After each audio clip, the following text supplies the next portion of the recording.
La réalité de ce que vous venez de brillamment détailler, c'est que les faits sont là. La Russie, il faut le dire, la Russie également n'est pas un enfant de cœur. Mais nous-mêmes, nous ne sommes pas dupes. Il faut que les gens le savent. C'est-à-dire que la Russie arrive également parce que la Russie voit l'Afrique un acteur géopolitique avec lequel elle peut tisser autour d'elle des États satellitaires de nature à renverser le rapport de force à l'échelle internationale. Par contre, l'Occident voit l'Afrique le pays pour lequel ils peuvent venir puiser à chaque fois qu'ils sont menacés pour continuer à rester dans leur système hégémon. Donc, les idéologies, les objectifs ne sont pas les mêmes. Et nous, Africains, quand on se met au milieu, quand on voit le passif que nous avons avec l'Occident ou le cas récemment encore avec le théâtre malien, ou depuis l'intervention de la France là-bas, je parle en janvier 2013 avec l'opération Serval, qui plus tard est devenue Barkhane, on nous a dit comme prétexte qu'il s'agissait justement de permettre à ce que les rebelles n'arrivent pas aux portes de Bamako. Ça, c'était le prétexte de l'intervention française, surtout qu'ils n'ont jamais été invités là-bas, selon les dits de l'ancien ministre de la Culture, Amina Traoré. Mais même si on se base, même si on valide le prétexte, aujourd'hui, les recherches que nous avons faites, les informations qui sont les nôtres démontrent à ce fait que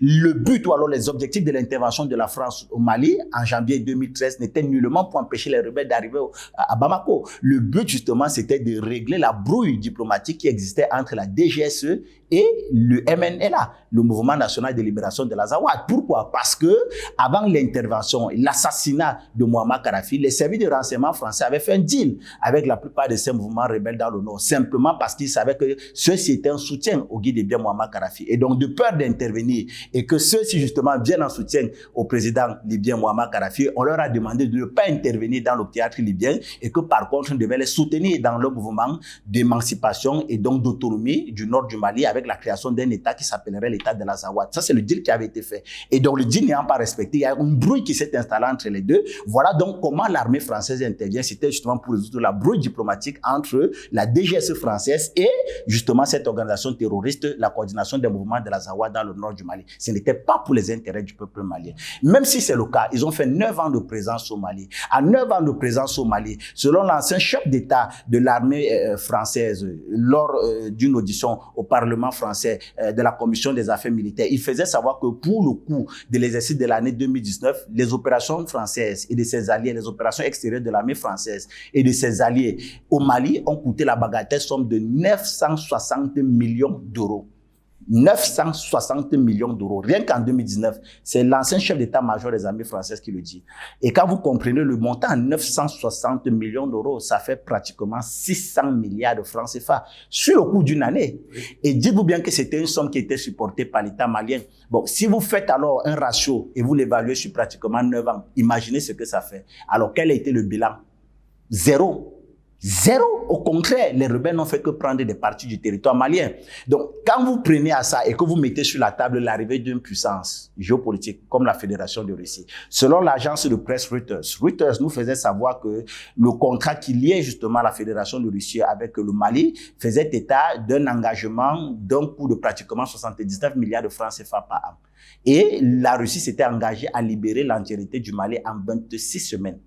Donc, quand vous prenez le ratio, 9 ans de présence pour pratiquement 600 milliards de francs CFA par an, si vous multipliez par 10, ça fait pratiquement 6 000 milliards en 9 ans de présence. Et vous mettez de côté entre 6 000 milliards en 10 ans, ou alors sinon 600 milliards par an et 79 milliards par an, et que vous voyez le programme, eux ils sont là depuis 9 ans, les autres arrivent et vous disent en 26 semaines on résout le problème. Mais la solution elle est très vite trouvée. Est-ce qu'aujourd'hui les résultats ne sont pas visibles sur le terrain? Elles sont visibles sur le terrain. Mieux même encore, selon le dernier rapport du département d'État américain, ils craignent un certain surarmement de l'armée malienne. Mais bon Dieu, un pays qui est menacé par la sécurité, vous craignez le surarmement, vous vouliez quoi? Bon, pour vous, nous on doit rester, et c'est là où vous comprenez la sortie d'un président français sur le sol africain.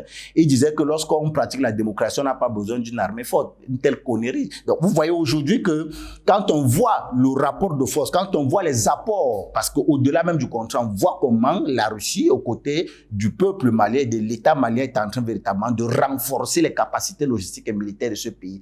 On n'a pas besoin de réfléchir. Quand on voit également le magnifique travail qu'ils ont fait du côté de la République centrafricaine, où ils ont pratiquement pacifié un pays qui était au bord du gouffre. Quand on voit également le travail qu'ils sont en train de faire avec le Burkina Faso et quand on voit les prémices des travaux qu'ils sont en train de faire avec des pays comme l'Ouganda et même avec le Cameroun, même si on ne le dit pas toujours, vous comprenez donc que c'est un partenaire de choix qui, il faut bien dire, aux Africains de se réadapter parce que généralement, la demande ou alors l'offre est fonction du besoin. Si les États africains n'arrivent pas à bien exprimer le besoin qu'ils doivent adresser à la Fédération de Russie, eh bien, il faut dire que la Fédération de Russie ne pourra que répondre par rapport à ce que nous déclarons, ou alors par rapport à ce que nous voulons. Mais dans un cadre global, pour l'instant, à l'heure où nous parlons, c'est le partenaire le plus fiable ou alors le moins dangereux pour le continent africain parce que nos anciens partenaires jusqu'aujourd'hui nous ont fait que créer des coups fourrés, c'est-à-dire que au-delà même de cette incapacité à pouvoir résoudre nos problèmes, rappelons que les faits aujourd'hui, l'exemple malien, les autorités maliennes le démontrent chaque jour à travers les sorties télévisées que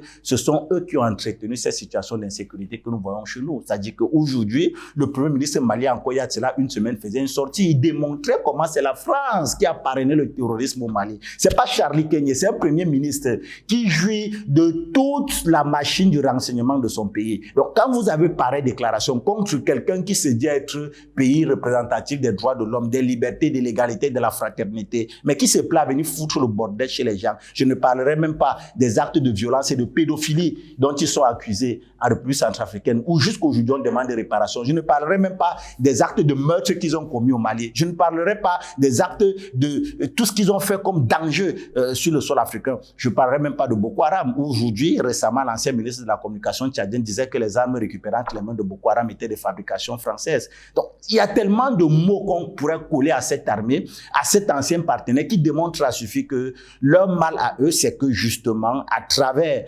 l'émancipation des peuples africains, à travers justement la vérité de cet acteur géopolitique qui veut faire franc jeu avec les États africains, on a mis à nu justement leur complot, leur perfidie et justement leur façon de vouloir non seulement contrôler le monde, mais de prendre les peuples que nous sommes, nous les peuples noirs, comme étant des sous-hommes. Et ça ne peut plus marcher. D'où justement cette cabale. On est là dans la propagande. Nous sommes habitués avec le média. Propagande occidentale. Nous sommes là dans la propagande de nature à dire que celui que vous dites être votre ami est un ennemi. Macron nous rappelle encore à suffit ici. Il est venu nous insulter disant que nous étions stipendiés par la Russie. C'est nous dénouer une capacité de réflexion. C'est-à-dire que nous, on n'a pas d'intelligence. On ne voit pas ce qu'ils font. On ne voit pas ce que la Russie fait. On nous a dit que nous étions des êtres stipendiés. Donc, c'est une campagne, c'est de la propagande, c'est de bonne guerre. Nous, on ne va pas les reprocher ça. À nous, simplement, de continuer à travailler comme nous sommes en train de faire depuis un certain nombre de temps pour justement mettre à mal tout ce que, pour eux, pensaient être leur monopole ou pensaient être leur propriété de nature à faire en sorte qu'ils reviennent à la réalité. Et la réalité, c'est laquelle? C'est que l'Europe, c'est que l'Occident